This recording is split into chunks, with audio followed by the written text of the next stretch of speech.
भागीदारी में है, सबको मिले, इस देश के विकास में सबकी भागीदारी हो और जो देश की संपत्ति है उसमें सबकी हिस्सेदारी, और न केवल हिस्सेदारी बल्कि हिस्सेदारी आर्थिक भी, राजनीतिक भी, सामाजिक भी, शैक्षणिक भी, सभी प्रकार की हिस्सेदारी हो।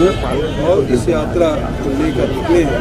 निश्चित रूप से मणिपुर से जो यात्रा निकली है उसका लाभ पूरे देश को मिलेगा, क्योंकि वो हमेशा अहिंसा की बात करते हैं, भाईचारा की बात करते हैं, प्रेम की बात करते हैं, और यही हमारे हिंदुस्तान के ऋषि मुनियों से लेकर इतने समाज सुधारक रहे हैं।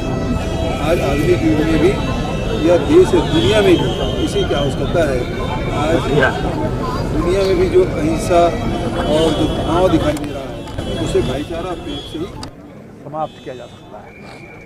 सचिन जी, कि पिछले वर्ष राहुल गांधी जी की यात्रा थी, भारत जोड़ो यात्रा, 4,500 किलोमीटर पैदल चले कन्याकुमारी से कश्मीर तक। उस यात्रा का बहुत सकारात्मक प्रभाव पूरे देश में पड़ा और उसके पश्चात कांग्रेस पार्टी की वर्किंग कमेटी ने राहुल जी को आग्रह किया था कि जनता ये मांग करती है कि पूरब से पश्चिम एक और यात्रा निकालें, और कार्य समिति के सामूहिक आग्रह पर उन्होंने यात्रा के लिए हाँ भरी, क्योंकि समय कम था इसलिए यात्रा कुछ हिस्सों में पैदल है, कुछ गाड़ियों में है। लेकिन यात्रा का जो उद्देश्य है, जिसका उल्लेख अभी जयराम जी ने किया, वो बड़ा स्पष्ट है कि देश में पिछले 10 साल में जो हालात निर्मित हुए हैं उसमें असंतोष है, कहीं ना कहीं तनाव पैदा किया गया है, और जो वंचित वर्ग है वो हर जाति बिरादरी के जो लोग, जो किसान वर्ग हैं, महिलाएं हैं, आदिवासी हैं, दलित हैं, उन लोगों को उनकी भागीदारी मिले, उनकी हिस्सेदारी मिले।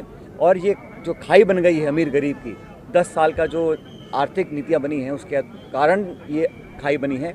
इस खाई को कम करने के लिए दबे कुचले वंचित जिनकी आवाज़ को कोई सुन नहीं रहा, उनकी आवाज़ बनने के लिए राहुल जी निकले हैं इस यात्रा के माध्यम से न्याय दिलाने के लिए। मुझे पूरा विश्वास है कि देश में न सिर्फ कांग्रेस पार्टी, लेकिन गैर सामाजिक संगठन हैं, किसान वर्ग है, NGOs हैं, सिविल सोसाइटीज़ है, नौजवान हैं, वो सब यात्रा से जुड़ रहे हैं, अपनी भावना प्रकट कर रहे हैं। लाखों के तादाद में लोग रोज़ राहुल जी से मिलते हैं और मुझे लगता है एक चेतना जाग उठी है पूरे देश में। इस यात्रा के सकारात्मक प्रभाव पड़ेंगे, एक विचारधारा को मजबूती मिलेगी, और निश्चित रूप से जो कांग्रेस का कार्यकर्ता है अपने आप में एक ऊर्जा का संचार उसके होता है, और आने वाले समय में इसका राजनीतिक लाभ भी मैं मानता हूँ संगठन को मिलेगा। लेकिन छत्तीसगढ़ में यात्रा आई है, यहाँ पर सरकार भले न हमारी बनी हो, लेकिन हमारी सरकार की जो नीतियाँ थीं, जो पॉलिसीज़ थी, जनता ने बहुत उसको पसंद किया है, इसलिए कांग्रेस यहाँ मजबूत है और राहुल जी की यात्रा के बाद इससे और मजबूत होकर निकलेगी। चरणदास जी, हमको बहुत खुशी है कि राहुल जी की इस यात्रा में हम लोग जो छत्तीसगढ़ की समस्या है, जो लोगों को न्याय नहीं मिल रही, उसके बारे में भी उनको याद दिला रहे हैं। जल, जंगल और ज़मीन की रायगढ़ में केलो बांध पर जो संकट आया है, हमारे कोरबा में और जांजगीर में जो हसदेव बांध पर संकट आ रहा है, और ज़मीनों को जो लूट बची है वो मुख्य रूप से अडानी के कारण बची है। अडानी को साहब के ज़माने में हमने नो-गो एरिया करके कुछ कोयले को ब्लॉक कर दिया था, और उस नो-गो एरिया में भी खदानें खुलने लगी हैं, जिसके कारण हाथी और मानव का द्वंद्व बढ़ गया है। यहाँ हमारे खदान में जो सील्ट हो रहा है, वो निकल रहा है, वो हसदेव बांगो बांध में आ रहा है, और आने वाले 10 साल में हसदेव नहर का पानी भी बंद हो जाएगा। इस तरह से जो किसानों को पानी नहीं मिलेगा वो भी समस्या देखेंगे, और आने वाले समय में जो जंगल कट रहा है, जो पर्यावरण को प्रभाव पड़ रहा है, जो कोयले से राखड़ निकलने उसका प्रभाव पड़ रहा है, उन सब बातों को देखते हुए छत्तीसगढ़ को विशेष रूप से न्याय दिलाने के लिए राहुल जी की यहाँ यात्रा आई है। हम लोग उनका स्वागत करते हैं, और सभी लोगों से जो यहाँ भी पीड़ित हैं, श्रमिक हैं, और जो लोग यहाँ वंचित हैं, उन सब लोगों से मिलाने का प्रयास है। हाँ जी, एक एक करके सवाल। हाँ जी, गठबंधन छोड़ चुके हैं, इंडिया गठबंधन का भविष्य क्या है? इंडिया गठबंधन मजबूत है। सिर्फ नीतीश जी ने पलटी मारी है और RLD पलटी मारने में लगी हुई है। 28 पार्टियां थी इंडिया गठबंधन में, अभी 2 पार्टियां घटे हैं, पर आम आदमी पार्टी के साथ, DMK के साथ, NCP और शिवसेना उद्धव ठाकरे के साथ, ममता जी के साथ और अलग अलग विभिन्न पार्टियों के DMK के साथ अलग अलग पार्टियों के साथ हमारी सीट शेयरिंग की बातचीत चल रही है और इंडिया गठबंधन को नीतीश जी के जाने से और RLD के जाने से इंडिया गठबंधन पर कोई असर पड़ने वाला नहीं है। हम मजबूत हैं और शीघ्र ही अलग अलग राज्यों में जो सीट का बंटवारे की बात चल रही है उसको एक अंतिम रूप दिया जाए। अभी यहाँ से कुछ दूरी पे जाएंगे तो यहाँ हंसुआ खदानों के लिए काटे जा रहे हैं, इसको बचाने के लिए क्या कर रहे हैं? महन जी बताइए। इसी में एक सवाल और सर, राहुल जी आए थे मदनपुर में कि तब उन्होंने कहा था कि हम हंसदेव के जंगल को नहीं कटने देंगे। आज वो जंगल कट रहे हैं, अपने भी विधानसभा में प्रस्ताव भी पारित हुआ है, इसके बाद भी जंगलों की कटाई मध्य भारत का फेफड़ा कहा जाता है। देखिए, पहले से जंगल काटने के निर्देश आ गए, उसको हम लोगों ने विधानसभा में प्रस्ताव ला के माननीय मुख्यमंत्री जी के अगुवाई में और हमारे सभी दलों ने एक साथ ये निवेदन किया था केंद्र सरकार से कि हम लोग अब जंगल को काटने नहीं देंगे और निवेदन किया था, एक अशासकीय संकल्प पारित किया था। उस अशासकीय संकल्प अभी भी वहाँ केंद्र सरकार में अनदेखा किया गया और जैसे ही सरकार बदली, सरकार बनने से पहले, मुख्यमंत्री के शपथ लेने से पहले यहाँ जंगल काटा गया। ये जानबूझ करके भारतीय जनता पार्टी के सरकार के अधिकारियों द्वारा किया जा रहा है। उसको रोकने के लिए हम लोगों ने फिर से विधानसभा में रिक्वेस्ट किया है और विधानसभा के माध्यम से हम जानते हैं कि हमको ऐसा जरूर मिलेगा, हम लोगों को जो सुरक्षा का भाव जो आना चाहिए वो आएगा और केंद्र सरकार भी उसको करेगी। पहले एक बार मोदी जी ने पहली बार कहा था कुछ साल पहले 1 नेशन 1 टैक्स, यानी कि एक देश एक टैक्स। बाद में उन्होंने कहा 1 नेशन 1 इलेक्शन, यानी कि एक देश एक चुनाव। पर हकीकत यह है कि मोदी जी के कार्यकाल में पिछले 10 साल में 1 नेशन 1 कंपनी हो गया है, एक देश एक कंपनी। और इसी पूंजीवाद के खिलाफ भारत जोड़ो यात्रा के समय और भारत जोड़ो न्याय यात्रा के समय राहुल जी और कांग्रेस पार्टी अपनी आवाज़ उठा रही है। पिछले 10 साल में महंगाई जितनी मात्रा में बढ़ी है, पिछले 45 सालों में सबसे ऊंचा बेरोजगारी का दर है और जो आर्थिक विषमताएं हैं, जो सार्वजनिक क्षेत्र की कंपनियां हैं, सब बेचे गए हैं। एयरपोर्ट बेचे गए हैं, बंदरगाहें बेचे गए हैं, इस्पात के कारखाने बेचे गए हैं। और बघेल जी जानते हैं कि प्रधानमंत्री बस्तर में आए थे और उन्होंने कहा था कि NMDC का निजीकरण में नहीं होने दूंगा, पर NMDC को बेचने में पिछले 3 साल में वो लगे हुए थे और बघेल जी ने उसका खुलासा भी किया था। तो ये जिस तरीके से एक ही मित्र को, एक ही कंपनी को फ़ायदा पहुंचाने के लिए सारी आर्थिक नीतियां अपनाई जा रही हैं, जंगल काटे जा रहे हैं, कोल माइन दिए जा रहे हैं और जो पिछले 70 साल में कारखाने लगाए गए थे, मैं आपको यकीन दिलाता हूं अगर मोदी जी वापस आएंगे, NTPC का कोरबा का जो ऊर्जा का घर है उसको भी बेचा जाएगा अडानी को। बोकारो, भिलाई, दुर्गापुर, राउरकेला सब खतरे में हैं क्योंकि कोई सार्वजनिक क्षेत्र की कंपनियां नहीं छोड़ना चाहते हैं प्रधानमंत्री और उनके खास दोस्त। कुछ कहना चाहते हैं बघेल जी इसके बारे में? ACCL की जो खदान है उसको भी अडानी को दे दिया गया है, जबकि ACCL खुद ही सबसे बड़ा यहाँ हमारा कोयला उत्पादक है। उसी प्रकार से स्टील लोहा उत्पादक हमारे NMDC सबसे बड़ा है पूरे देश में। उसके बावजूद भी उसको MBO अडानी के लिए किया था, उसको हमने रोका था। लेकिन अभी लोकसभा चुनाव तक के ही है बचत, वो सारी चीज़ें चाहे NMDC के बेलाडीला खदान हो, चाहे ACCL के कोयला खदान हो, चाहे नगरनार स्टील प्लांट हो, सब अडानी जाने वाला है।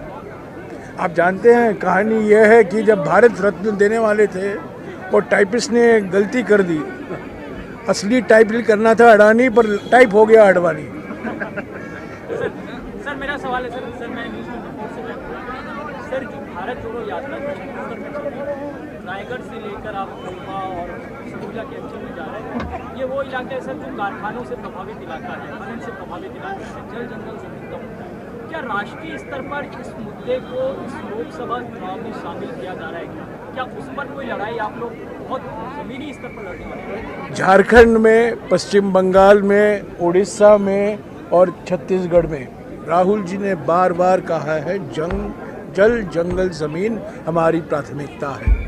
हमने जो कानून बनाए थे 2004 और 2014 के बीच में, वन संरक्षण अधिनियम 2006, भूमि अधिग्रहण कानून 2013, ये जो बड़े कानून जो बनाए गए थे और जो नीतियां हमने अपनाई थी पर्यावरण और जंगल को सुरक्षित रखने के लिए, जिसका नज़रअंदाज किया गया है और जिसको कमज़ोर किया गया है पिछले 10 सालों में, इसको ज़रूर इसकी हम समीक्षा करेंगे और जो संशोधन लाए गए हैं अधिनियमों में और हमारे रूल्स में, उसको हम ज़रूर उसको वापस लेंगे। अगर इसमें कोई संशोधन लाने की ज़रूरत है कानून में, जैसा मिसाल के तौर से भूमि अधिग्रहण कानून में कई संशोधन मोदी सरकार ने लाई है, उसको हम संशोधन करेंगे ताकि जो 2013 का जो कानून था, जो ग्राम सभा को प्राथमिकता दिया करता था शेड्यूल 5 एरिया में, आदिवासी इलाकों में, जिसको कमज़ोर किया गया था। जब मैं पर्यावरण मंत्री था, मैं अपनी बात नहीं कहना चाहता हूँ, पर हमारे सरकार के समय जिस तरीके से हमने कोशिश की, जो जंगल है और जंगल में जो कोयला या लोहा या और कोई बॉक्साइट पाए जाते हैं, उस पर कुछ संयम से उस पर विकास करने की ज़रूरत है, क्योंकि हमें वन को भी सुरक्षित रखना है।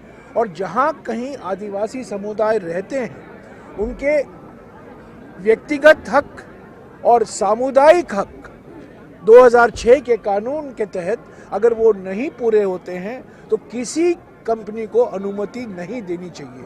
यही हमारी नीति थी और यही हमारी सरकार की नीति रहेगी। सर एक दूसरा सवाल था, आप कह रहे हैं वैचारिक लड़ाई है, लेकिन सर उस बीच में आप कैसे करेंगे जहाँ पे रामलला की बात हो रही है, अयोध्या की बात हो रही है, ज्ञानवापी की बात हो रही है, मथुरा की बात हो रही है, ये वैचारिक जीत वहाँ पे कैसे मिलेगी? क्योंकि वहाँ तो भावना यात्रा वैचारिक है, संगठन इसमें लगा हुआ है।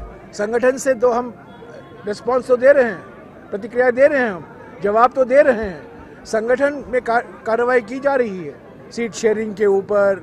बीजेपी, हम अभी पार्लियामेंट सेशन में जो हुआ, जो हमें कहना था, हमने लोकसभा में और राज्यसभा में कहा, यात्रा चुनाव के नतीजे को प्रभावित करने के लिए नहीं निकाला गया।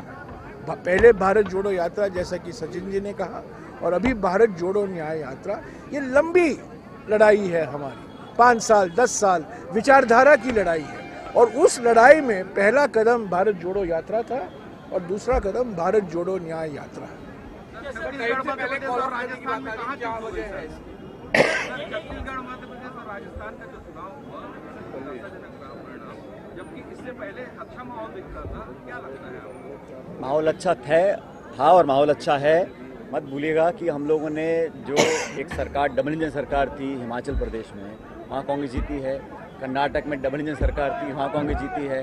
तेलंगाना में जहाँ कोई सोचता नहीं था, वहाँ पे हमने पूर्ण बहुमत सरकार बनाई है। निश्चित रूप से तीनों स्टेट्स जो हमारी है मध्य भारत की, मध्य प्रदेश, छत्तीसगढ़, राजस्थान, इन तीनों स्टेट्स में हम लोगों को हमने बहुत कोशिश की, लेकिन दुर्भाग्यवश हम कामयाब नहीं हो सके। लेकिन जो हमारा वोट प्रतिशत है वो बहुत महत्वपूर्ण है। वहाँ 1 या 1.5% पीछे रह गए हैं हम लोग, और कहीं चूक हुई होगी, लेकिन मैं मानता हूँ कि हमारा परफॉर्मेंस अच्छा था तीनों स्टेट्स के अंदर। वोट शेयर अच्छा है। अब हम सारी बात भूलकर पूरी ताकत के साथ पूरा संगठन, नेता, सब मिलकर, कार्यकर्ता लोकसभा चुनाव की तैयारी कर रहे हैं, क्योंकि जनता चाहती है बदलाव। 10 साल की रिपोर्ट कार्ड में चुनाव होगा तो इंडिया अलायंस ही जीतेगा, और मैं मानता हूं कि इन 3 स्टेट्स के अंदर कांग्रेस बहुत मजबूत है और उसके अच्छे परिणाम लोकसभा चुनाव में आएंगे। एक मिनट, आपको याद होगा 1962 में एक लोकप्रिय फिल्म, हिंदी फिल्म था, 20 साल बाद, याद है? विश्वजीत और वहीदा रहमान, और बड़े लोकप्रिय संगीत वहाँ गाना उसमें थे, हेमंत कुमार, लता मंगेशकर। 20 साल बाद 2003 में आपको याद दिलाता हूँ, 2003 दिसंबर में छत्तीसगढ़ हम हारे बुरी तरीके से, राजस्थान हम हारे बुरी तरीके से, मध्य प्रदेश हम हारे बुरी तरीके से। दिसंबर 2003, मई 2004 किसकी सरकार बनी? इंडिया शाइनिंग था। हम 3 राज्यों में हम बुरी तरीके से हम हारे, पर कांग्रेस की गठबंधन सरकार बनी। 20 साल बाद वही होने वाला है। 2004 में जो हुआ 2024 में होगा।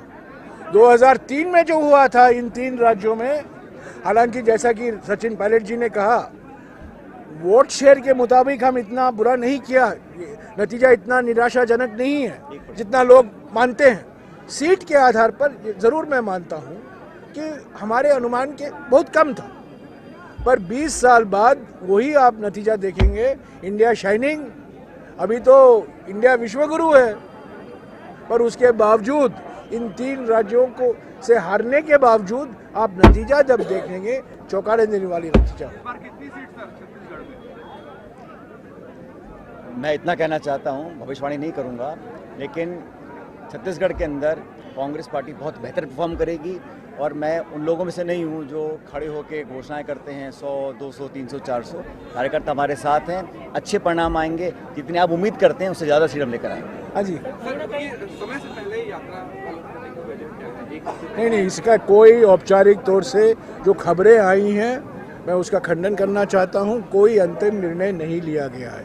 ऐसे तो सभी अखबारों में लिखा जा रहा है हम 5 दिन काटेंगे, 6 दिन काटेंगे, 7 दिन निकालेंगे कहीं से और 10 मार्च तक हम ख़त्म कर देंगे।